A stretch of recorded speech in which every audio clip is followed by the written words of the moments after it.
Morning. Missed all the signs back here? I'm sorry? 65 and a 35. It was 35? Yes, sir. It was 45 and then it turned to 35. Honestly, I just left the hotel and I was getting my heated gear turning on and I didn't see the sign. Okay, well, you're truth be told, sorry about that. That means you go to jail, so pull up here to the next parking lot. I'm sorry? Excuse me?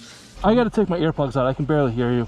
Okay. This kind of behavior is never tolerated in Boracua. You're driving too fast, jail. Slow, jail. Right away. No trial, no nothing. I'm sorry, I could barely understand what you were telling me. You're doing 65 or 35. You're going to 35. So I did not know that. I'm very sorry about that. So I've been coming from Boulder.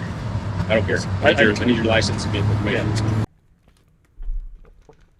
So that happened. I wasn't going to make a video about this. However, because I had earplugs in the early part of that interaction, I actually didn't quite understand really what had transpired until after I came back and watched the footage back. I was recording because I had actually stopped for the night, just to provide some context here. I was actually coming from Boulder, Colorado, and the day prior I rode about 700 miles and I stopped right before hitting the Tonto National Forest, which is in between the highway and getting back into Phoenix. It was sunset, didn't seem smart to roll into a territory where there's elk and deer. I certainly don't want to be hitting on a motorcycle. So I stopped for the night, and the game plan was get up really early and get home by 8, 9 o'clock in the morning, and that would have required me leaving by about 5 a.m. So that's what I did. So this interaction happened. It was about 5:30 in the morning. The sun was just coming up. I had just left the hotel, and I was actually reaching down to turn on my heated gear. Now, keep in mind, I'm in the middle of nowhere, and I know that my first leg of this trip is basically getting out of this little town and out into very wide open roads. At the time, I was certainly not being very cognizant of speed. When it comes to motorcycle riding, you really have like a little blip of the throttle is the difference between 20 miles an hour. It doesn't take a whole lot. Now, when you're talking about middle of nowhere, early in the morning, you're really not paying attention to your speed for the most part. Not to say it's an excuse, certainly wasn't in the right. However, I genuinely did not know what the speed limit was. Now, I didn't even know what it was until I came back and watched the footage. Now, the reason why I want to talk about this is because in the beginning of this interaction, I've seen, and I posted this to TikTok, the video clip went crazy. I think at this point it's almost 250,000 views. And of course you naturally have people that are saying that, you know, I was kissing ass, or, you know, there's a lot of other inappropriate terms that, you know, a lot of people put in the comments, mainly because I think they're trying to be cool. But also there's a lot of people out there that when they get pulled over, they act like complete idiots. Yeah, I'm being kidnapped! I'm being kidnapped! I'm not that person. I'm proud to say I'm not that person. You know, roadside litigation is about the dumbest thing that you can probably, it's by far the dumbest thing you can do. If you're going to be the kind of person who's going to get stopped and start arguing with police officers about what you were or were not doing, bad tactic. Also, in my opinion, the idea, you know, people criticize that I turned my cameras off. I captured everything leading up to the event. I captured what he said to me when he pulled me over. And then once we got off the side of the road, I actually turned my cameras off simply because I saw he had his camera on. It was the first step that I had to try to calm down the situation. There is this common misconception that police officers somehow supposed to have some sort of superhuman ability to control emotion. Thank you for your cooperation. Good night. Now, I would argue they should have training and ability to control emotion better than a lot of people. However, I also very much understand that police officers have a very difficult, thankless job. They unfortunately have to see death and destruction like none of us, unless maybe you're in the military, have ever had to see before. I have an immense amount of respect for that. I treat officers, even when they're treating me poorly, under the understanding that maybe they just saw something horrific and it affects them. I know it affects them. I'm okay with it affecting them. Now, that doesn't necessarily mean, and we'll talk about where this interaction for the officer was probably not great, is that, you know, when I got pulled over, just because he came off hot with me, I couldn't really hear what he was saying.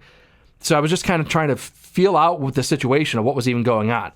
I thought when the officer pulled up alongside of me like that, genuinely, I thought being in the middle of nowhere, 5:30 in the morning, that I was just going to get a, hey, buddy, slow down, be safe, carry on kind of warning. That was the way that the approach felt to me. So when the officer seemed to be heading in a different direction, and I heard what I thought I heard was, you were doing 65 and a 35, you could go to jail. I thought he said you could. I didn't know that he said you're under arrest. So I was like, excuse me? I couldn't compute what he was telling me. It just didn't, his actions didn't line up with the words he was saying. So I was trying to figure out, like, where are we going with this? And once he told me to pull off to the side of the road, I was like, oh, okay, this is not a warning. This is something else is going on here. Now, this is where the officer, and this is a tactical snafu, and I'm not trained in police work, but I will say that what this officer lost my level of transparency. So I started approaching this officer very cool, calm-headed.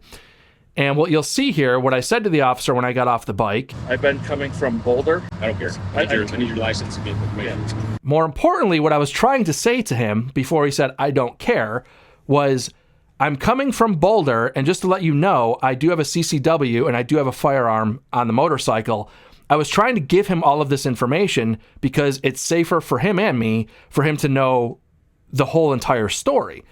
However, when he said, I don't care, he cut me off from providing him information that was very valuable to him at the moment. Now, of course, I have no ill will, ill will motivation, whatever.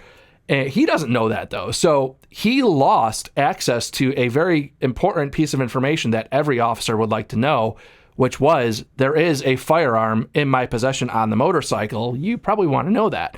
But once he cut me off, at that point, I'm like, all right, giving this guy no more. Police officers are not your friend. You should cooperate with them, but you should not incriminate yourself either. So there's always like this tightrope walk of being a law-abiding citizen who wants to support and appreciate law enforcement. I could tell that I was not in a situation with this officer to really carry on anywhere. So when he said, I don't care, at that moment, I'm like, all right, I need to de-escalate this situation. And unfortunately, as a citizen, a lot of times you'll see comments of people saying, like, that officer should have done this, should have done that.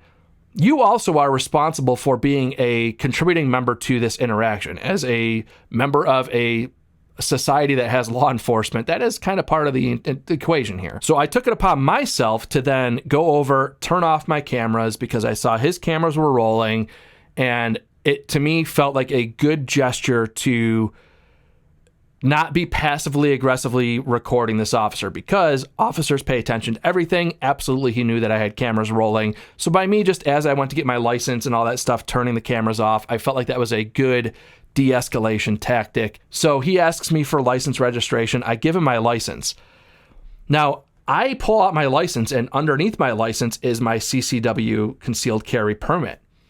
I knew that, I saw that, and I don't know if he had seen it, but I just kind of was like, again, I'm not providing any more information at this point because this guy is clearly not happy with me. In Arizona, you do not have to, some states have a duty to inform law enforcement as a concealed carrier.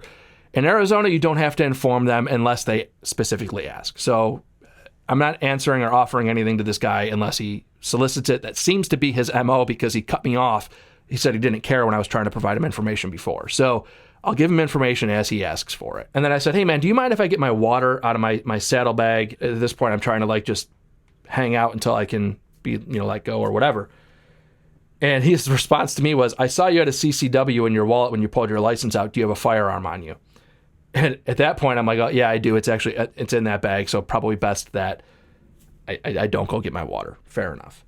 So then he goes, go stand in front of the vehicle. I go do that. I stand in front of the vehicle for a while. And the rest of the stop was relatively uneventful. He comes back out, and that's when he writes me this ticket here. Speed greater than reasonable and prudent. And he has it written here for 55 and a 45. And then he wrote in pen above that 65 and a 45. Now, to the people out there who comment, I would have fled. He said to me, pull off to the side of the road up here.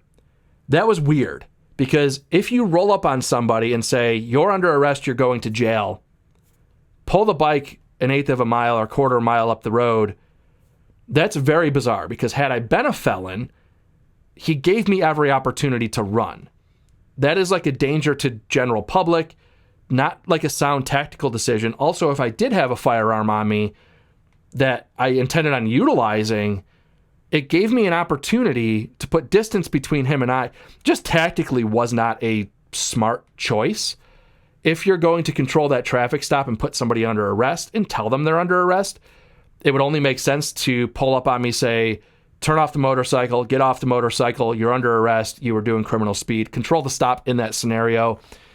Tactically just doesn't seem smart on his end for that to be the case. So that leads me to believe that he wasn't intending on arresting me, but why would you tell somebody you're under arrest, you're going to jail, if your intention wasn't to do that? That's just kind of like a bully tactic that I don't super agree with. There's a fine line between a police officer controlling a traffic stop and making sure that you understand they're in control, and just threatening to throw you in jail without the real intent of putting you in jail. It just, those are two very different things. It's maybe semantics, but I draw a pretty distinct difference between those two things. Watching that footage back, it was unnecessarily confrontational for the situation we were in. Again, middle of nowhere, 5:30 in the morning. Somebody pulled over very willingly, communicated with you clearly. If you were going to throw them in jail, it made sense. But if you weren't, just, I don't know, just a bit extra. At the end of that traffic stop, he tells me, be careful riding. I've seen a lot of fatalities. And that's why I want you guys, the viewers, especially those people saying, I would have run, a cab nonsense. Just understand, cops are people. They put on a uniform the same way we put on a uniform, go to work. They have emotions. They also see terrible things. And this guy did tell me, like, hey, look, I actually recently saw a motorcyclist with their, basically head implanted in the back of a tractor trailer.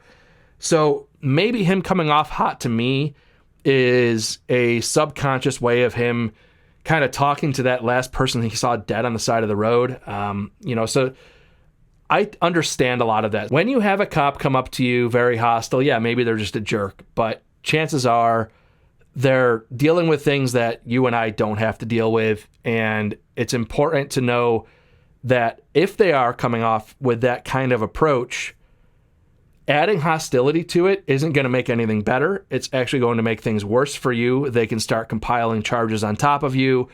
Your average law-abiding citizen probably breaks the law 10 times a day. And if police officers wanted to throw the book at you, they certainly can. And it's only going to complicate your life. Fighting a prideful battle on the side of the road is a sure shot way to end up in worse trouble than you would have been if you just try to take the high road and kind of maybe verbal judo your way out of a situation. It's very important to keep your wits about you in these encounters because, again, maybe you are dealing with somebody who's a loose cannon. Look at me! Yeah. You want to talk to me?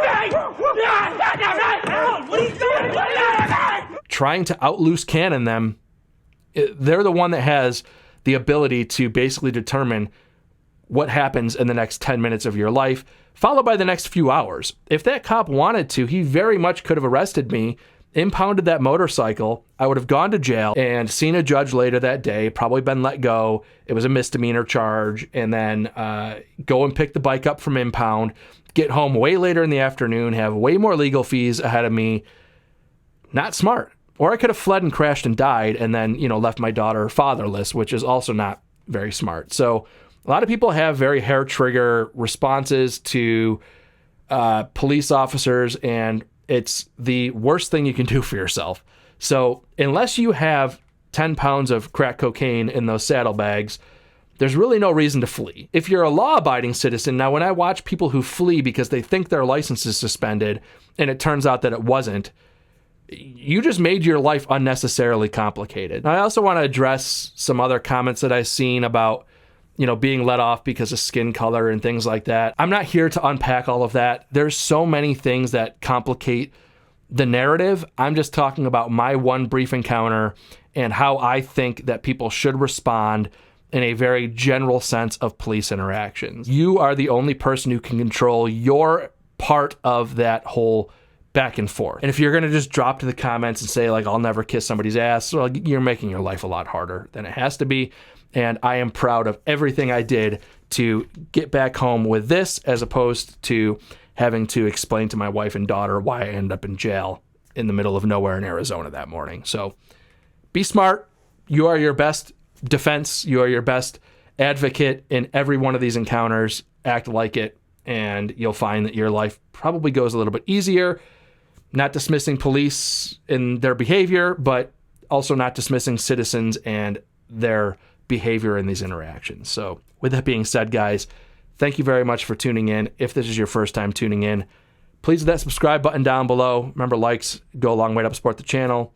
I am going to log on and take my traffic school, which is somewhere on this ticket, and pay my fine. Move on with life. Such is life. I'll see you guys next time.